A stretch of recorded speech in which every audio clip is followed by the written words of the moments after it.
Hello, na bon chawin chibai. Doni khon ki pathu kan sei nomin. Nunga zozam makonin. Rehab center ating ahi in chutiang la gente ha sa khatlani ki thopi na. Chutinga ahi la. Ha sa again thei di a ka het ho.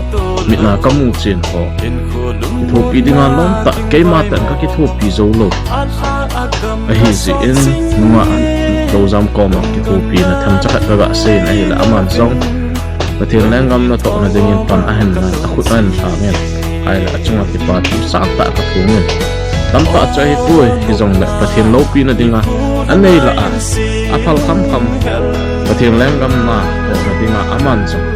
An lu lo chunga kema personal ta in kema evangelist gugun khong sayan achunga ki patu sakta kan pungin ai. Pathil mabana ale tamtan pathil bo han lang Denga ahilan Mga ahilan ayan Jipata amu thay na dingin zong patin hinga kataw na Ahiin Putila amazong mabana patin Ana to na hihan Koy lai mun hizong daaw na muna Ain sung anu apa Ain sung nite ahiin Chutila amata ahiin Patinin insunga pat thay na Dam thay na Lorhin na Pizing tau hen Tiju hiji Video mangsa ahi Ipatu say na kain na hey